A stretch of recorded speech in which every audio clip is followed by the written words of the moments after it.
শ্রী শ্রী চৈতন্য চরিতামৃতম মধ্যলীলা সপ্তদশ পরিচ্ছেদ।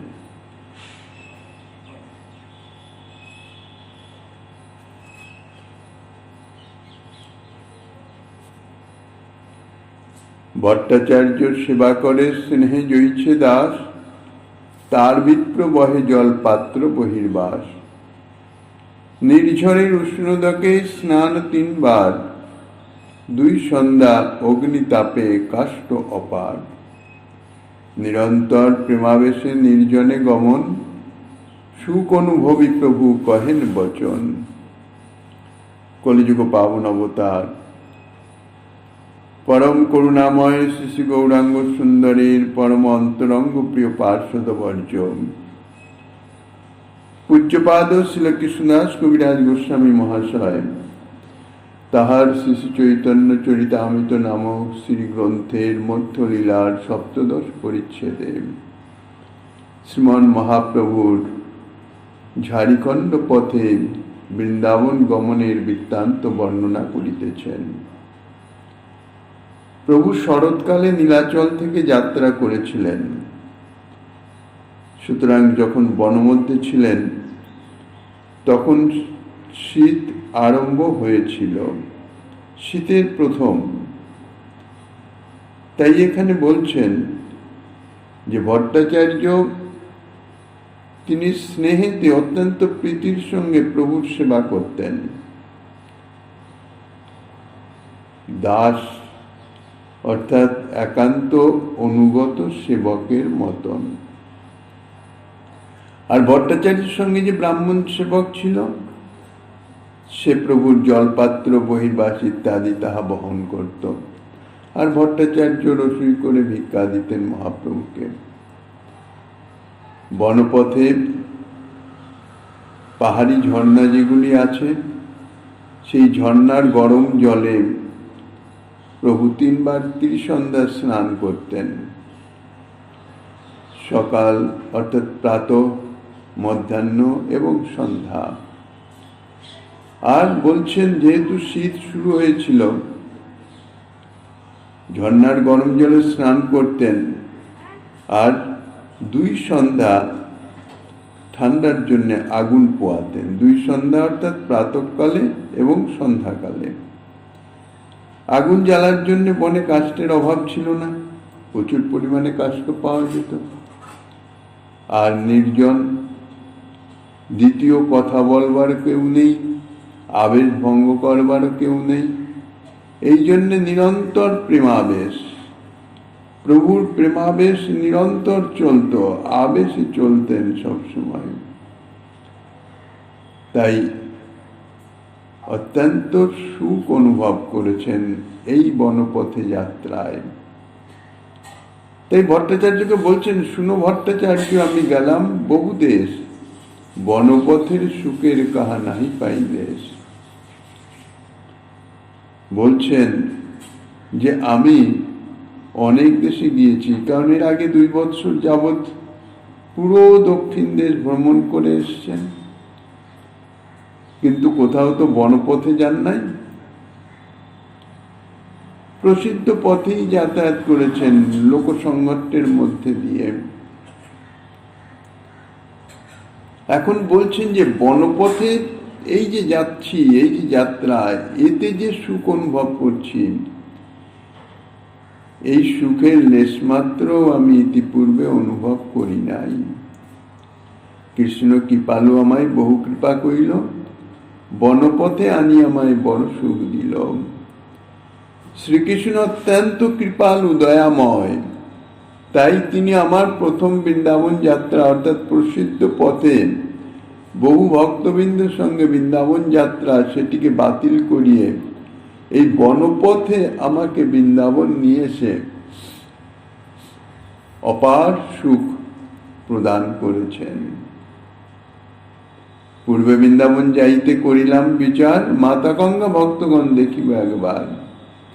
ভক্তগণ সঙ্গে অবশ্য করিব মিলন, ভক্তগণ সঙ্গে লইয়া যাব বৃন্দাবন। এতভাবে গৌরদেশে করিল গমন, মাতা ভক্ত দেখি সুখী হইল মোর মন। বলছেন আগে আমি বৃন্দাবন যাওয়ার জন্যে চিন্তা করে বিচার করে রওনা হয়েছিলাম। বিচার কি করেছিলাম? যে বৃন্দাবন যখন যাব তখন সন্ন্যাস গ্রহণের পরে একবার জননী জন্মভূমিতে যাওয়া যায়, কাজেই মাতার চরণ দর্শন হবে, সুরধনী গঙ্গা, আমার বাল্যাবধি বিলাসভূমি, তাহার দর্শন হবে এবং নদিয়াবাসী ভক্তবৃন্দ তাদের সঙ্গে মিলন হবে এবং সেই অন্তরঙ্গ ভক্তজন তাদের সঙ্গে নিয়ে বৃন্দাবন গমন করব। এই বিচার করে চিন্তা করে আমি গৌরদেশে গমন করেছিলাম। সেখানে জননীর দর্শন পেলাম, ভক্তগণের সঙ্গে মিলন হলো, মন অত্যন্ত প্রসন্ন হলো, সুখী হলো। ভক্তগণ লইয়া তবে চলিলাম রঙ্গে, লক্ষ কোটি লোক তাহা হইল আমার সঙ্গে। ভক্তগণ সঙ্গে আমি বৃন্দাবন যাত্রা করলাম সেখান থেকে, কিন্তু 2 জন 4 জন 10 জন করে বাড়তে বাড়তে লক্ষ কোটি লোক আমার সঙ্গে এসে উপস্থিত হলো। এত লোকের সংঘট্ট, পথ পার্শ্বস্থ বৃক্ষলতাদি তারাও পর্যন্ত ভগ্ন হতে থাকলো। তাই কৃপার সমুদ্র দিনহীনে দয়াময়, সনাতন মুখে কৃষ্ণ আমার শিখাইলাম, তাহা বিঘ্ন করি বনে পথে লইয়া আইলাম। কৃপার সমুদ্র দিনহীনে দয়াময়, কৃষ্ণ কৃপা বিনে কোনো সুখ নাহি হয়। প্রভু বলছেন, তাই শ্রীকৃষ্ণ কৃপা করে সনাতন গোস্বামীর মুখ থেকে আমাকে প্রহেলির মাধ্যমে সচেতন করে দিলেন। কি বলেছিলেন সনাতন গোস্বামীপাদ? যে যাহার সঙ্গে চলে লোক লক্ষ কোটি, বৃন্দাবন যাবার এই নহে পরিপাটি। লক্ষ কোটি লোক সঙ্গে নিয়ে বৃন্দাবন যাওয়া, এটা বৃন্দাবন যাত্রার পরিপাটি নয়। এতে যথার্থ সুখ অনুভব হবে না। এই জন্যেই প্রভু বলছেন, কৃপার সমুদ্র দিনহীনে দয়াময়, কৃষ্ণ কৃপা। কৃষ্ণ, সেই কৃষ্ণ কৃপা করে সনাতনের মুখ দিয়ে আমাকে শিক্ষা দিলেন।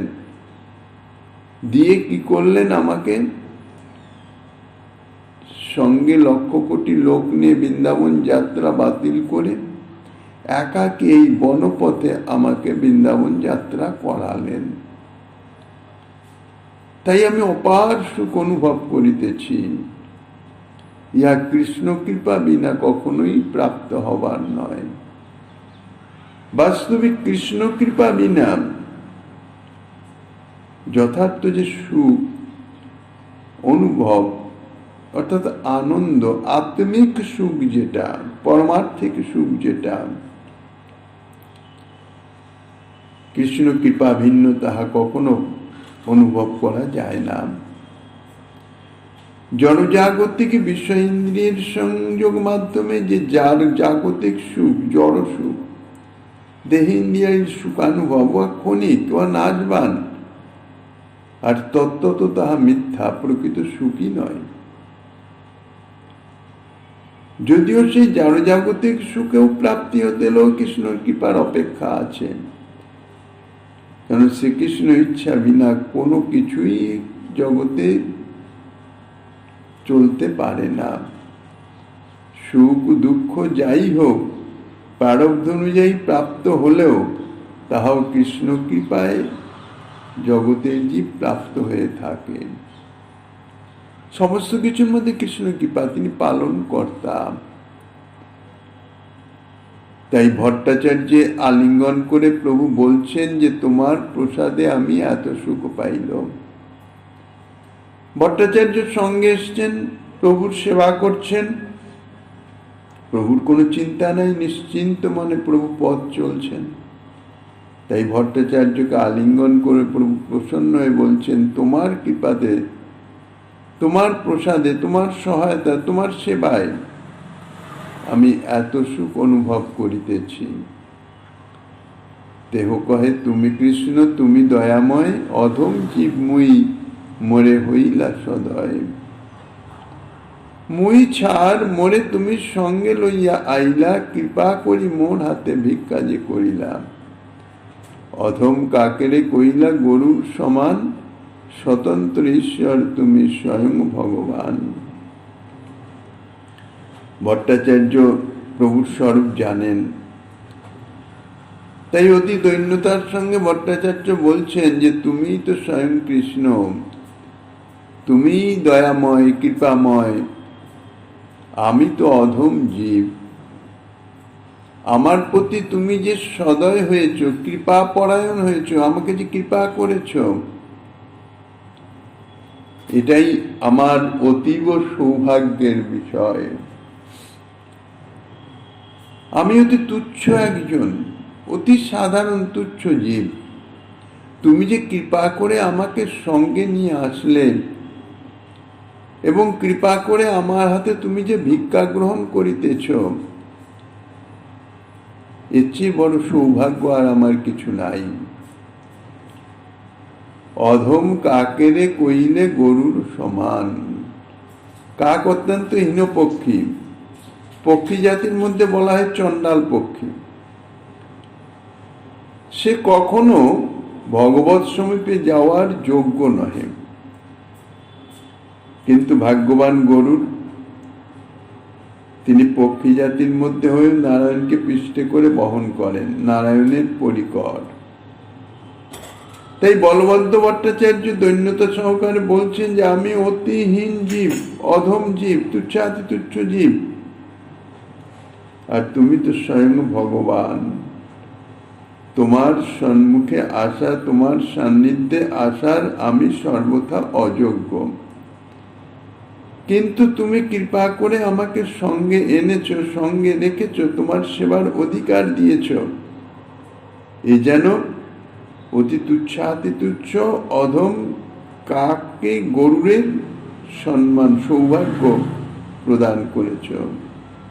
তুমি স্বতন্ত্র ভগবান বলেই তোমার অচিন্ত শক্তিতে আমার ন্যায় অতি তুচ্ছাতি তুচ্ছ অধম জীবকেও তোমার সঙ্গে থাকবার, তোমার সেবা করবার সুযোগ প্রদান করেছ, তোমার সেবার যোগ্য করে নিতে পেরেছ। মুকং করতি বাচালং পঙ্গুং লঙ্ঘয়তে গিরিম, যৎকৃপা তমহং বন্দে পরমানন্দ মাধবম। যাহার কৃপা মুখ অর্থাৎ বাক শক্তিহীন বোবাকেও বাকপটু করে দেয়, আর যে খঞ্জ অর্থাৎ যে চলতে পারে না, খোড়া যাকে বলে, তাকে দিয়েও পর্বত লঙ্ঘন করিয়ে দেন। সেই পরমানন্দ স্বরূপ শ্রীকৃষ্ণ, তার কৃপা বোবাকেও বাকপটু করে, খঞ্জকেও দ্বারাও পর্বত লঙ্ঘন করিয়ে দিতে পারে। তাদের সব তার কৃপার সামর্থ্য। অসম্ভবকে সম্ভব করবার শক্তি যে শ্রীকৃষ্ণের আছে, এই শ্লোকের মাধ্যমে তাহাই প্রকাশিত হইতেছে। এই মতো বলভদ্র করেন স্তবন, প্রেমে সেবা করি তুষ্ট কইল প্রভুর মন। এইভাবে বলভদ্র ভট্টাচার্য প্রভুর স্তুতি করে আর অত্যন্ত প্রীতি সহকারে সেবা করে প্রভুর মন প্রসন্ন করে দিলেন। তত্ত্বত সেবা যদি প্রীতি সহকারে না হয়, তাহলে কখনো সেব্যের সন্তোষ হতে পারে না, সেব্য সুখী হতে পারেন না। সেবা হয়তো গ্রহণ করেন, কিন্তু তার ফলে হয় কি, সেব্যের অন্তরে প্রসন্নতা আসে না। প্রসন্নতা না আসার জন্যে সেব্যতত্ত্বের কৃপাও প্রাপ্ত হওয়া যায় না। দিনের পর দিন সেবা করে যাচ্ছি যন্ত্রবৎ, করতে হয় তাই করছি, কখনো অনিচ্ছা সত্ত্বে করছি, ভালো লাগছে না, কি করব, করতেই হবে। এইভাবে যদি সেবার কাজ করা হয় তাহাতে কি হয়, যার সেবা করছি তার চিত্ত প্রসন্ন হয় না। কেননা সেবকের চিত্তের যে বিরক্তি, সেই বিরক্তিটা তার সেবা কর্মের মধ্যে সংক্রামিত হয়ে যায়, গিয়ে সেব্যের পর্যন্ত পৌঁছে যায়। কাজে সেব্যকে প্রসন্ন করাতে পারে না। আর সেব্যের প্রসন্নতাই হইতেছে কৃপা। সেব্য যদি প্রসন্ন না হয়, তাহার সেবা যদি সেব্যের প্রসন্নতা বিধান না করতে পারে, তাহলে যথার্থ যে কৃপা সেটাও প্রকাশিত হয় না, আর সেবকের প্রতি কৃপাও বর্ষিত হয় না। কৃপা লাভ থেকে সেবক বঞ্চিত হয়ে যায়। এই জন্য সেবা সর্বদাই প্রীতি সহকারে, আদর সহকারে সেবা করতে হয়, সে যে কোনো সেবাই হোক। আমার অভীষ্টের সেবা, আমার প্রভুর সেবা, সে পরোক্ষ হোক আর প্রত্যক্ষ হোক, যে কোনো সেবা, সমস্ত সেবাই হচ্ছে ভক্তি অঙ্গ যাজন। নববিধা ভক্তি অঙ্গ তাহাও অত্যন্ত প্রীতির সঙ্গে, আদরের সঙ্গে, শ্রদ্ধার সঙ্গে করতে হয়, প্রভুর সুখের নিমিত্ত করতে হয়। তাহলেই কৃপা স্বতঃস্ফূর্তভাবে বর্ষিত হয়। কৃপার জন্য স্বতন্ত্র সাধনারও অপেক্ষা নাই, প্রার্থনারও কোনো অপেক্ষা নাই। স্বতঃস্ফূর্ত কৃপা বর্ষিত হতে থাকে। এই মতো নানা চোখে প্রভু আইলা কাশী, মধ্যাহ্ন স্নান কইলা মণিকর্ণিকায় আসি। এইভাবে ছাড়িকন্ন পথে প্রভু চলতে চলতে চলতে চলতে কাশীতে এসে উপস্থিত হলেন। কাশীতে এসে, কাশী গঙ্গার অনেক ঘাট আছে, যেমন নবদ্বীপে গঙ্গার অনেক ঘাট আছে। কিছুটা ছেড়ে ছেড়েই সমস্ত অধিবাসীজন স্নান করে, সেখানে একটা ঘাট তৈরি হয়।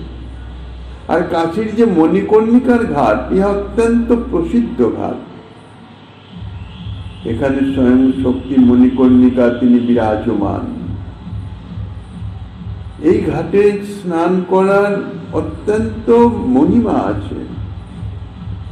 তা সেইখানে প্রভু মধ্যাহ্ন স্নান সমাপন করলেন, অর্থাৎ সরাসরি এসে মণিকর্ণিকায় সেই গঙ্গার ঘাটেই প্রভু মধ্যাহ্ন স্নান করলেন।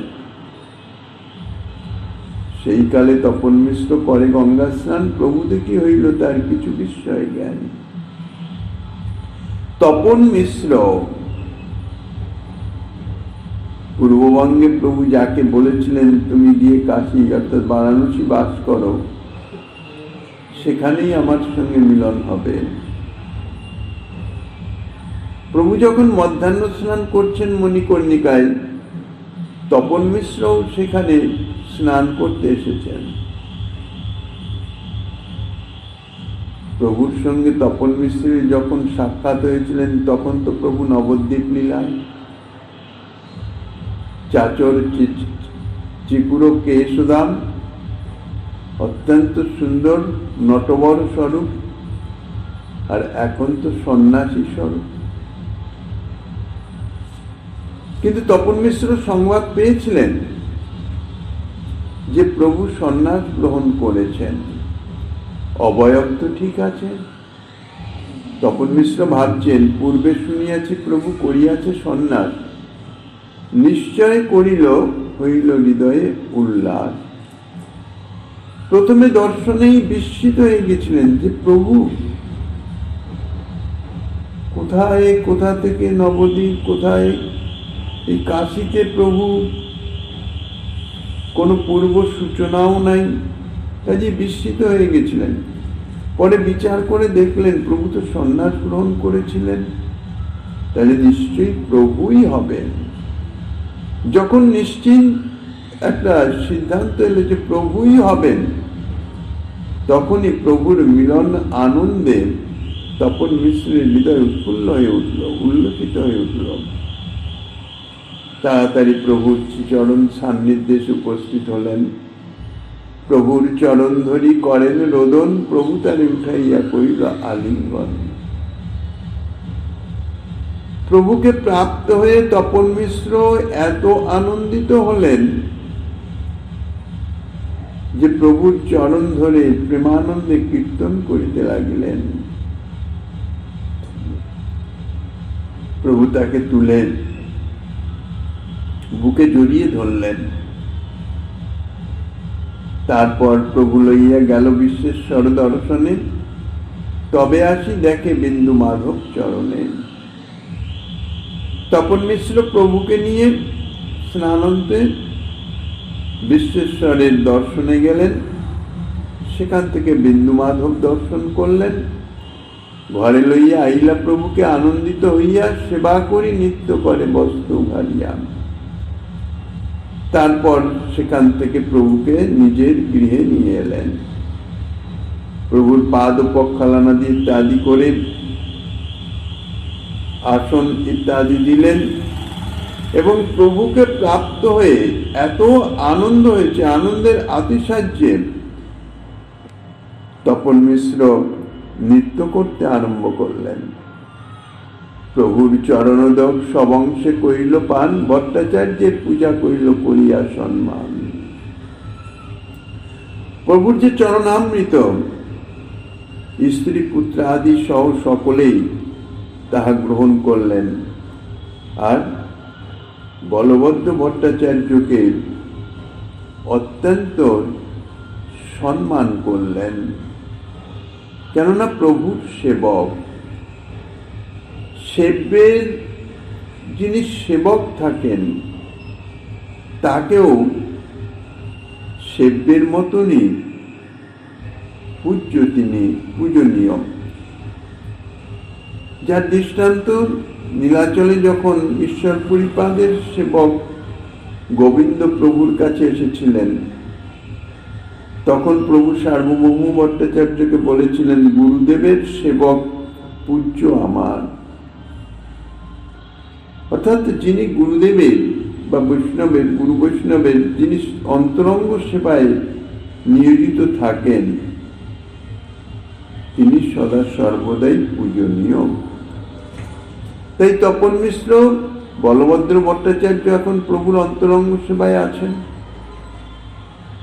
তাই অত্যন্ত সম্মান করলেন। প্রভুকে নিমন্ত্রণ করি ঘরে ভিক্ষা দিল, বলভদ্র ভট্টাচার্য পাক করাইল। প্রভুকে নিমন্ত্রণ মধ্যাহ্নের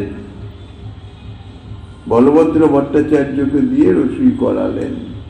ভিক্ষা করি মহাপ্রভু করিলা শয়ন, মিশ্রপুত্র রঘু করে পাদ সম্বাহন। তপন মিশ্রের পুত্র রঘুনাথ, ইনি পরবর্তীকালে রঘুনাথ ভট্ট গোস্বামী নামে বিখ্যাত, স্বরগোস্বামীর একজন। তখন বয়স অল্প। প্রভু মধ্যাহ্ন করে ভোজন করে বিশ্রাম করছেন, রঘুনাথ এসে প্রভুর পাদ সম্বাহন করছেন। প্রভুর শেষান্ন মিশ্র সবংশে খাইলা, প্রভু আইলা শুনি চন্দ্রশেখর আইলা। প্রভুর যে অবশেষ পাত্র তা তপন মিশ্রের সকলে মিলে তাহা ভাগ করে নিলেন। প্রভুর শুভাগমন হয়েছে, খবরটা অন্তরঙ্গ জনের মধ্যে ছড়িয়ে গেছে। সংবাদ পেয়ে চন্দ্রশেখর এসে উপস্থিত হলেন। মিশ্রের সখাতেও প্রভুর পূর্বদাস, বৈদ্যজাতি, লিখন বৃত্তি, বারাণসী বাস।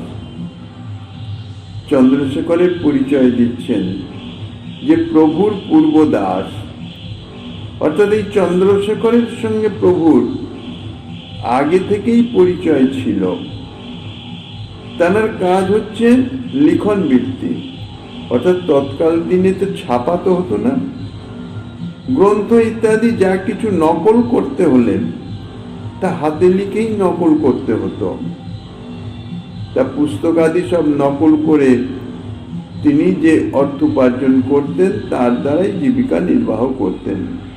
এই জন্য বলছেন বৌদ্ধ জাতির লিখন বৃত্তি, অর্থাৎ লেখাই হচ্ছে তার কাজ, দেখে দেখে নকল করা, এটাই হচ্ছে তার কাজ। কারণ ছাপার কোনো ব্যাপার ছিল না, নকল করতে হলে অর্থাৎ নকল চাইলে কোনো প্রয়োজনীয় কাগজপত্রের বা কোনো গ্রন্থের, তাইলে হাতে লিখেই নকল করে নিতে হতো। আসি প্রভুর পদে করি করেন রোদন, প্রভুটি কর্তারে কর কৃপায় কইলা আলিঙ্গন। সংবাদ পেয়ে এসে প্রভুর চরণে পড়ে আনন্দাশ্রু বিসর্জন করতে লাগলেন। প্রভু তাকে বুকে জড়িয়ে ধরলেন, আলিঙ্গন দিলেন। চন্দ্রশেখর কহে, প্রভু বড় কৃপা কইলা, আপনে আসিয়া বৃত্তে দর্শন দিলা। আপন প্রারব্ধে বসি বারাণসী স্থানে, মায়া ব্রহ্ম শব্দ বিনা নাই শুনি কানে। তৎকালীন বারাণসী মায়াবাদী সন্ন্যাসীদের স্থান, মুখ্য পীঠ, প্রকাশানন্দ সরস্বতীর অবস্থান সেখানে।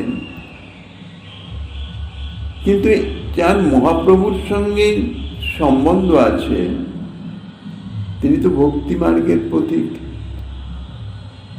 তিনি এই মায়া ব্রহ্ম এইসব শব্দ, অর্থাৎ নিরাকার স্বরূপ ভগবানের, এসব তার ভালো লাগে না। অথচ কাশীতে তাই, ভক্তির নামগন্ধও নাই। তাই চন্দ্রশেখর অত্যন্ত দুঃখের সঙ্গে বলছেন, প্রভু বড় কৃপা করলেন, কৃপা করে স্বয়ং এসে নিজ দাসকে দর্শন দিয়েছ। আমার তো তোমাকে দর্শন করবার সৌভাগ্য নাই। আমি আমার প্রারব্ধ কর্ম ফলে এই কাশীতে অবস্থান করিতেছি। অত্যন্ত দুঃখের সঙ্গে বললেন, কেন কাশীতে অবস্থান করাটা দুর্ভাগ্যের কথা কিছু? যে এখানে কৃষ্ণ নাম, কৃষ্ণ লীলা ইত্যাদি কিছুই শুনতে পাওয়া যায় না। এখানে শোনেন কেবল মায়া আর ব্রহ্ম। কাশীতে বেদান্তের সাংকর ভাষ্যের চর্চাই বেশি, যাকে মায়াবাদী ভাষ্য বলা হয়। এই ভাষ্যের মাধ্যমে মায়াবাদকে স্থাপিত করেছেন শঙ্করাচার্য, এবং ব্রহ্ম বলেই জীবের স্বরূপ নির্ণীত করেছেন। জীব ব্রহ্ম অভেদ, ইহাই ভক্তি ধর্ম বিরোধী। জীব ব্রহ্মের ঐক্য হচ্ছে সর্বদা ভক্তি নাশক, ভক্তিকে নাশ করে দেয়। কেননা সেব্য সেবক সম্বন্ধ নাই, কাজে ভক্তিরও কোনো নামগন্ধ নাই। মায়াধীন জীবকে যদি মায়াধীশ ব্রহ্ম বলে মনে করা হয়, তাহলে ইহা তো এক গর্হিত অপরাধ হয়ে যায়। ভক্ত একে অপরাধ বলেই মনে করেন। ইহাতে ব্রহ্ম জীবের সেব্য সেবকত্ব ভাব থাকে না। এই জন্যই বলা হয়, মায়াবাদী ভাষ্য শ্রবণ করলে হয় সর্বনাশ। অর্থাৎ এই জীব ব্রহ্ম ঐক্য, এই সম্বন্ধে নিয়ে যে সমস্ত তত্ত্ব কথা, যাকে মায়াবাদী ভাষ্য বলা হয়, সে স্বয়ং তো ভক্তি নাশক।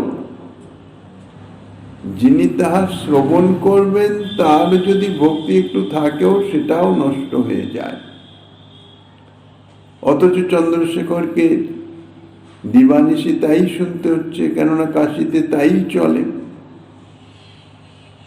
সেখানে তো কৃষ্ণ নাম, গুণ, লীলা ইত্যাদির কোনো কিছুর কোনো প্রকাশই নাই। এই জন্যেই দুঃখ করে প্রভুকে বলছেন, প্রভু নিজের প্রারব্ধে এই বারাণসীতে আমাকে অবস্থান করতে হচ্ছে।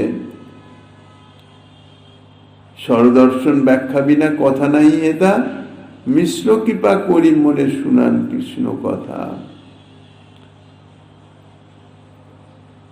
ন্যায়, বৈশেষিক, সাংখ্য, পাতঞ্জল, পূর্ব মীমাংসা এবং উত্তর মীমাংসা বা বেদান্ত, এই 6টি হচ্ছে দর্শন শাস্ত্র, যাকে প্রাচ্য দর্শন শাস্ত্র বলা হয়।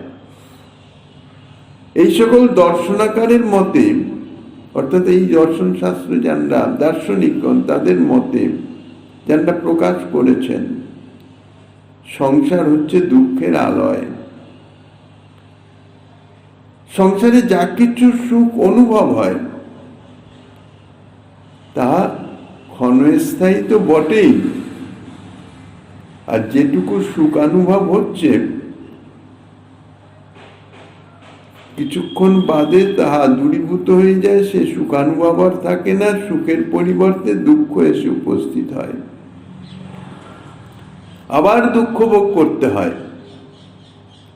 আর এই দুঃখ নাশের প্রকৃষ্ট উপায় নির্ণয় করাই হচ্ছে দর্শন শাস্ত্রের উদ্দেশ্য। যে এই যে একটু সাময়িক সুখানুভব এবং তার অন্তে পুনরায় দুঃখ ভোগ, এর কি করে নিবৃত্তি করা যায় সেটি নির্ণয় করেন এই দর্শন শাস্ত্র। তো এই যে 6 রকমের দর্শন শাস্ত্র, 6 রকম দর্শন এই দুঃখ নিবারণের উপায় নির্ধারণ করেছেন।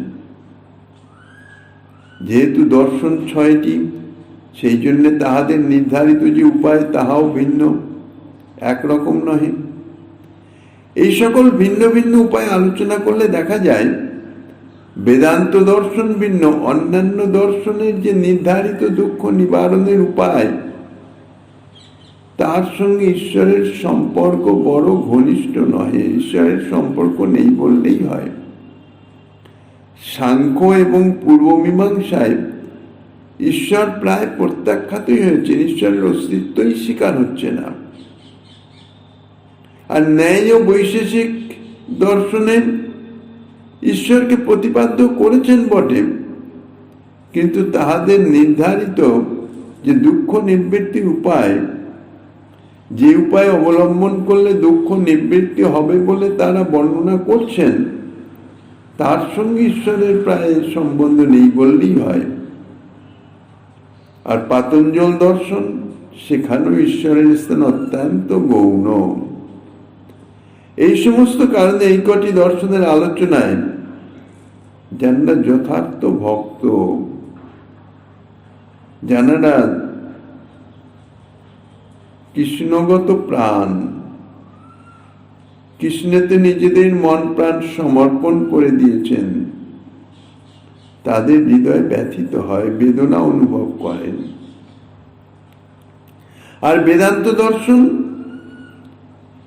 যেটাকে উত্তর মীমাংসা বলা হয়, সেই বেদান্ত দর্শনের প্রতিপাদ্য বিষয় ঈশ্বরই বটেন, কিন্তু কাশীতে বেদান্তের যে সাংকর ভাষ্য অর্থাৎ শঙ্করাচার্যের যে ভাষ্য, তাই প্রচলিত আছে। তার ব্যাখ্যাও ভক্ত সুখ অনুভব করতে পারেন না। যে শাস্ত্রের সম্বন্ধ তত্ত্বটি শ্রীকৃষ্ণ নহেন, অভিধেয় তত্ত্ব ভক্তি নহে, আর প্রয়োজন তত্ত্ব প্রেম নহে, সেই শাস্ত্রের আলোচনায় ভক্ত কখনো সুখ অনুভব করতে পারেন না। সম্বন্ধ অভিধেয় প্রয়োজন যার মধ্যে প্রকাশিত নাই। এই জন্য মিশ্র বলছেন, এই চন্দ্রশেখর বলছেন যে এখানে যে কি কষ্টে অবস্থান করছি, কৃষ্ণ নাম কৃষ্ণ লীলার কোনো গন্ধও নেই। একমাত্র এই মিশ্র, তপন মিশ্র কৃপা করে আমাকে একটু কৃষ্ণ কথা শ্রবণ করান, তাহাতেই কোনোভাবে অতি কষ্টে দিন অতিবাহিত হচ্ছিল। নিরন্তর দোহে চিন্তে তোমার চরণ, সর্বকেশ্বর তুমি দিলা দর্শন। চন্দ্রশেখর বলছেন, নিরন্তর আমরা মনোবেদনায় মর্মে পড়ে মরে থাকি, আর তোমার শ্রীচরণ চিন্তা করি, কবে তুমি দর্শন দেবে। তুমি কৃপা করে আমাদের এই অবস্থা থেকে মুক্ত করবে। শুনি মহাপ্রভু যাবেন শ্রী বৃন্দাবন, দিন কত রহিতার ভৃত্য দুইজন। সর্বজ্ঞ তুমি, আমাদের মনের ব্যথা মনের দুঃখ জানতে পেরে কৃপা করে দর্শন দিয়েছ। শুনলাম প্রভু বৃন্দাবন যাবেন, তা কতদিন এখানে অবস্থান করে আমাদের কৃপা করেন। মিশ্র কহে, প্রভু যাবৎ কাশীতে রহিবা, মোর নিমন্ত্রণ বিনা অন্ন না মানিবা। তপন মিশ্র বলে দিলেন, সন্ন্যাসীর তো ভিক্ষা, যে কেউ আর কাশী তো সন্ন্যাসীরই স্থান।